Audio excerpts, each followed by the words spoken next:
Hola, yo me llamo Itzel Gaitán López y hoy voy a exponer sobre los principales elementos de la escuela de Birmingham. Bueno, antes que nada, pues la escuela de Birmingham, o también llamada la Escuela de los Estudios Culturales, después llamada la Escuela de los Estudios Culturales Contemporáneos, fue fundada en 1964 por Richard Hogarth. Eh, Primero quisiera platicar un poquito sobre los sucesos o los antecedentes. Primero que nada, después de la Segunda Guerra Mundial y todo lo sucedido ahí, la gente cambió mucho en la forma de vivir de las personas en Europa y sobre todo de los países que más participación tuvieron dentro de la guerra, sufrieron muchísimo, los cambios fueron impresionantes en su forma de vivir, en su forma de ver las cosas, en su forma de pensar, de actuar, y sufrieron efectos de estos sucesos. Eh, Todos los integrantes de esta escuela de Birmingham que se fundó años después, pues crecieron y vivieron todos estos sucesos, vivieron la Segunda Guerra Mundial y se dieron cuenta de sus efectos en la gente, pero sobre todo se dan cuenta de los efectos de los productos del entretenimiento, eh, se dan cuenta que esos productos sí fueron un condicionante y determinaron a las personas como tal, determinaron su personalidad y muchas cosas. Entonces, a partir de estos sucesos, y después deciden fundar esta escuela, y pues su estudio principal fueron estos tres conceptos, para poder descubrir por qué estos efectos o estos productos del entretenimiento actuaron de esa forma o lograron ciertos efectos, ¿no? Sus principales objetos de estudio fueron la revalorización de los productos del entretenimiento popular, la hermenéutica de los medios y la cultura en general. Más adelante, pues vamos a ver los elementos principales que, bueno, están dentro de estos tres objetos de estudio generales, pero vamos a ver los elementos principales de esta escuela de Birmingham. Muy bien, en este capítulo los pensadores de la escuela de Birmingham tratan de analizar y entender los valores y hábitos que pues le dan sentido a la vida o a la forma de ver las cosas de las personas, el comportamiento que le da un sentido a las personas. Entonces, bueno, aquí he decidido ponerlo como un círculo. Empezamos con el medio. Para ellos el medio de comunicación es más fuerte, es un medio masivo, más fuerte es la televisión. Entonces, pues explican en términos generales que las personas, a pesar, y es lo que estoy tratando de entender, a pesar de que reciben la misma información, pueden recibir los mismos contenidos y programas, las personas lo van a recibir de forma diferente o pueden aceptarlas o no de acuerdo a su cultura y de acuerdo a sus creencias, educación, y los pensamientos que uno ya tenga anteriormente. De hecho, aquí explica, ellos dicen que las personas no son como un jarrón vacío. Precisamente esto no se trata de simplemente inyectar un contenido, una idea y ya. No, ellos ya tienen un contenido interno, ya tienen, por así decirlo, agüita. Entonces, ya no está vacío por completo. Entonces, pueden decir, no, esto no lo voy a aceptar, esto sí, o esto me gusta, esto no me gusta, según mi cultura acepto esto y por qué lo acepto y cómo lo acepto. Esto es lo que ellos tratan de entender y por qué sucede esto y cómo sucede. Pero sí, o sea, el criterio propio interviene de acuerdo a la ideología. Cada quien tiene ya sea una identidad personal o tal vez cultural de un grupo, pero sí tienen un cierto pensamiento sobre cierto contenido. Entonces podemos decir que las personas más bien pueden decir, ok, no me guío por el contenido, me guío más bien por el programa. El programa es lo que a mí me conviene y me gusta por esto. ¿no? Entonces, la cultura es espesa, es dura, es difícil de sobrepasar. Y los medios, pues, no van a surtir el mismo efecto. Cada persona se apropia del contenido de acuerdo a su cultura. Creo que esto es una de las ideas principales o elementos principales que esta escuela trata de explicar.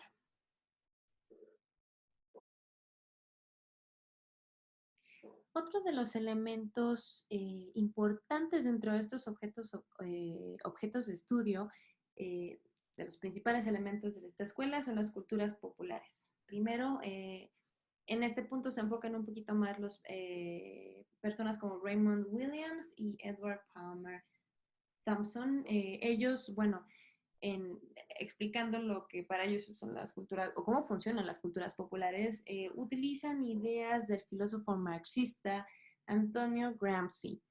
Y bueno, primero ellos hablan sobre el concepto de la hegemonía.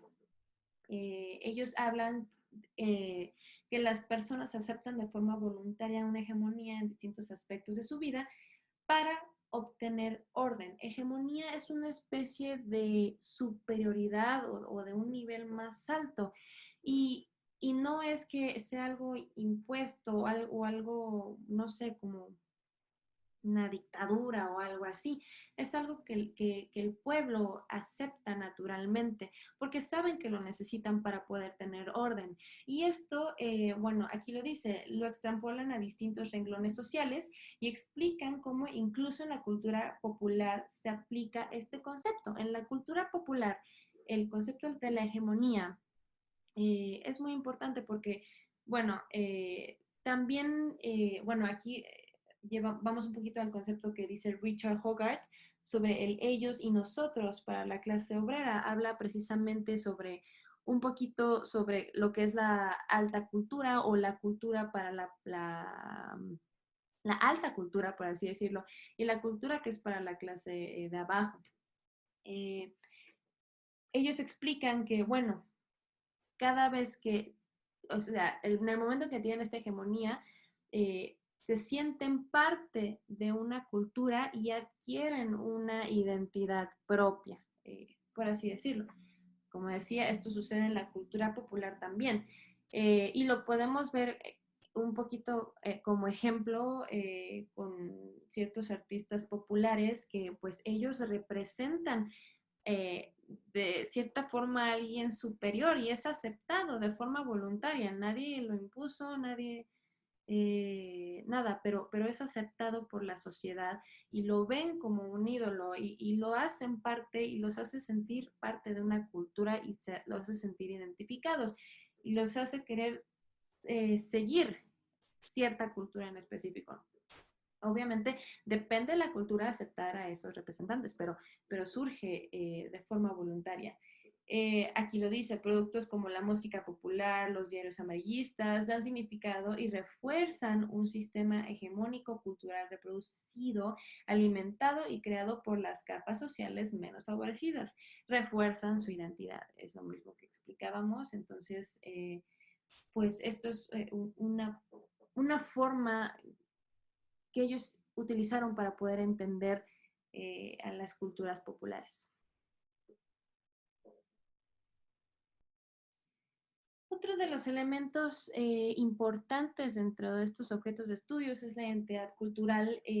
Uno de su pensador principal es Stuart Hall. Eh, y él dice, la identidad es un concepto que está relacionado con la cultura. Los seres humanos existimos en un entorno y contexto social que nos condiciona como individuos. También dice, la cultura, definición, son hombres concretos bajo condiciones concretas. Se apropian producciones adaptadas a sus necesidades. ¿Esto qué quiere decir? Eh, Nuestra cultura nos define y nos hace quienes somos, por así decirlo.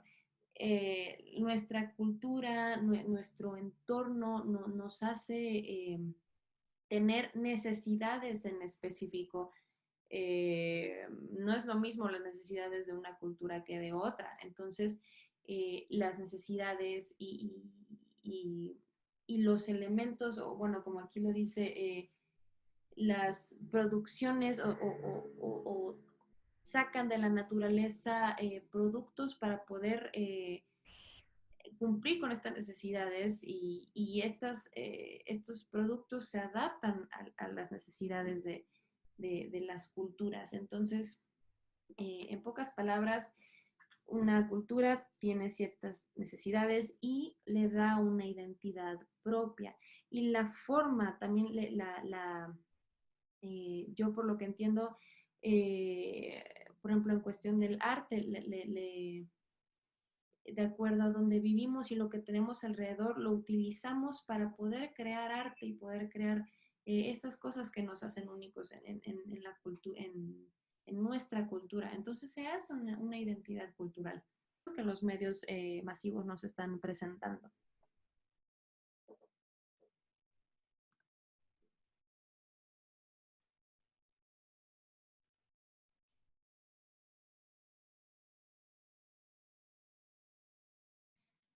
Bueno, y por último, vamos a ver bueno, el último elemento importante dentro de la escuela de Birmingham o dentro de sus estudios, y ese de la hermenéutica, o bueno, los medios proceso de, y su proceso. La hermenéutica, aquí lo que sucede, y ellos explican, bueno, aquí lo dice, las personas realizan interpretaciones subjetivas, desligadas incluso de la intención original del autor del producto mediático.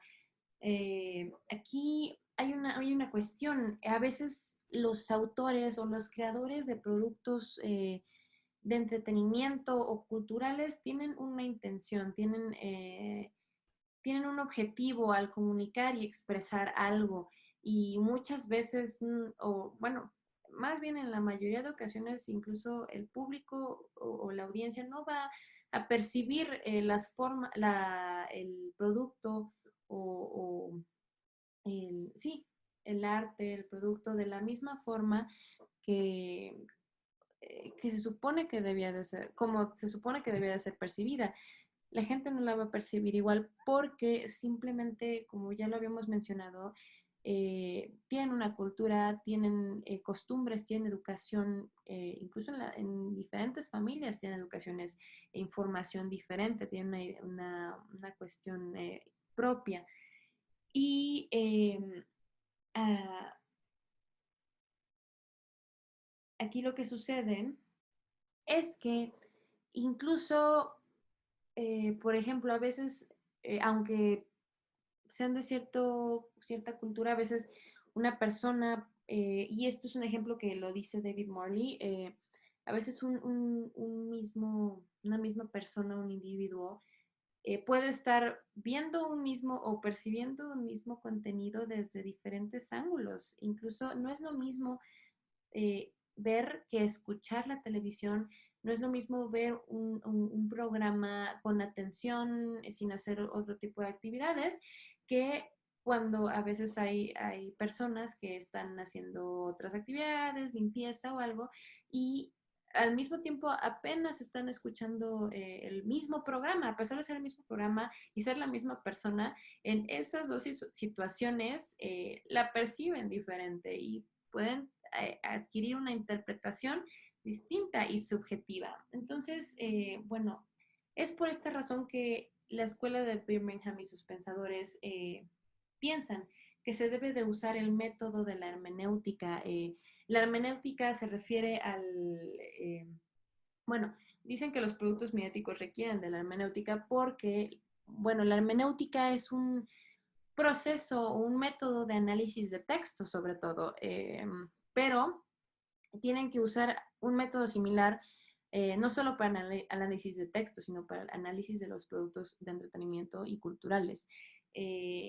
Precisamente habla de un proceso y un método de entendimiento entre lo que quiere decir el autor y lo que percibe la persona. Entonces, para poder entender y tener un entendimiento completo de un contenido, el proceso o el método de la hermenéutica te ayuda a poder entender estas dos partes, unirlas Y en fin, es una serie de pasos un poco complejos, pero que se tienen que seguir para tener un mejor entendimiento o completo entendimiento del contenido, eh, incluso aunque sean diferentes culturas, pero es muy importante.